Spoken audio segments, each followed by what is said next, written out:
Mampinono aminareo hatrany ny fahasoavan'i Jesoa Kristy Tompontsika. Amena. Miaraka hivavaka isika.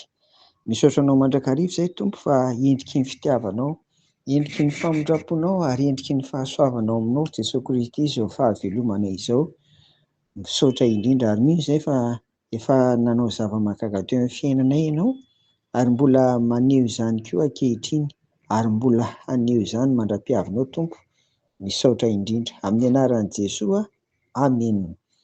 Misaotra ny Tompo isika fa mifarana amin'ity herinandro ity ry havana ny fiarahantsika mandinika ny lohahevitra nandritra n'ity volana febroary ity hoe mamonjy ny tenin'Andriamanitra. Anio ary dia ao amin'ny matitoko efatra amby roapolo no jerentsika. Io matitoko efatra amby roapolo dia manambara ny zavatra hiseho amin'ny andro farany. Toy izao no ilazan'i Jesoa an'izany: hisy mpaminany sandoka, hisy ady eo amin'ny samy firenena, hisy loza voajanahary toy ny mosary sy ny horohorontany. Izany anefa hoy ny Tompo dia fiandohan'ny farany ihany, fa mbola hisy koa ny fotoam-pahoriana ka hiatra amin'ny fiangonana izany. Hanafitohina ny mpianatra maro ny fanenjehana ka mety hahatonga azy ireo hifampiampanga sy hifankahala ihany koa. Ary farany dia noho ny habean'ny tsy fankatoavan-dalàna hoy ny Tompo dia hiamangatsika ny fitiavany maro. Dia ity ary ilay tenin'i Jesoa mamonjy ny mpanaradia azy. Matitoko efatra amby roapolo andininy 17 vakina amin'ny anaran'i Jesoa.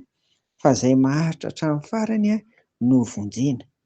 Ny zava-dehibe eto ry havana dia ilay hoe maharitra. Inona daholo no fonosin'izany? Heverinay fa misy an'ireto telo reto farafahakeliny no entina nazavana ity ilay maharitra ity. Voalohany dia mafy be, dia afaka miaritra. Jesoa izany no afaka manamafy antsika, manamafy ny fiainana iray manontolo, indrindra ny fiainam-panahy, ka tsy ho kivy, tsy ho resin'ireo zavatsarotra maro be ireo eo amin'ny fiainana. Izy irery ao am-pontsika tsirairay avy ry havana no afaka manamafy antsika fa malemy tsika olombelona ka mety tsy maharitra hatramin'ny farany.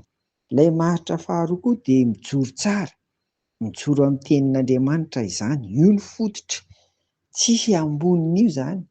Tenin'Andriamanitra voarakitra ao amin'ny Baiboly, mijoro tsara amin'io, tsy mivadika amin'izany. Aza adinoina fa soratra masina no nandresen'i Jesoa ny fakapanahy nataon'ny devoly. Raha nalay mpanahy tany hinefitra izy efa hitantsika teto ihany koa izany. Ny izany dia zava-dehibe mihitsy ny fianarantsika ny tenin'Andriamanitra, ny fiainantsika ny tenin'Andriamanitra fa hahatonga antsika haharitra hatramin'ny farany izany. Fahatelo, ilay maharitra eto koa izany dia miaritra. Ity indray dia fotoana no tena ambary eto, ny fotoana no tena lalaovina eto, ka na inona na inona zavatra mafy sedzaina dia maharitra hatramin'ny farany. Teo amin'ilay nandraisana ny Jesoa ho tompo sy mpamonjy no fiangana. Io izany no atao hoe depara. Fa ny fahatongavana na arrivé kosa dia ilay fahatongavan'i Jesoa indray haka sy handray ny azy. Io ilay farany izay zava-dehibe amintsika. Iny tena ilaina ilay hoe nandray an'i Jesoa ho tompo sy mpamonjy ianao, teo ianao no nateraka indray.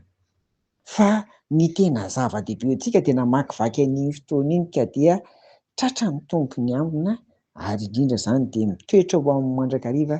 Dia izay ilay hoe rehefa tonga izy dia handray ny azy ry havana. Dia izay izany no tena zava-dehibe ao amin'ny fiainantsika kristianina mpanaradian'ny Tompo, ary izay ilay hoe ambaran'ny Tompo hoe izay maharitra hatramin'ny farany no vonjena, ka dia mahireza ry havana. Mahireza ao amin'ny Tompo sy amin'ny herin'ny fahirezany. Amen. Mivavaka ary sika. Dia misaotra anao ary izay Tompo fa tsisy afaka manamafy anay fa tsy ianao aty am-ponay, goaka ianao anjaka aty am-ponay tsirairay avy. Feno ny herin'ny fanahinao masina koa izay mba handresena ny ratsy Tompo, fa raha tsy ao koa ny fanahy masina dia ho zava-pony izany rehetra izany, ary dia ho resy izay dia tsy ho ahatratra an'ilay farany. Ary farany dia mivavaka aminao izahay, ampio isan'andro mba hiaina sy hivelona amin'ny teninao Tompo.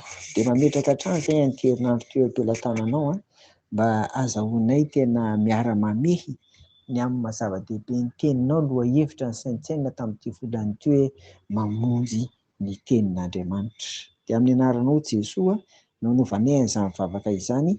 Amen. Ho amina roa ry havako a, fiadanan'i Jesoa Kristy Tompontsika. Amen.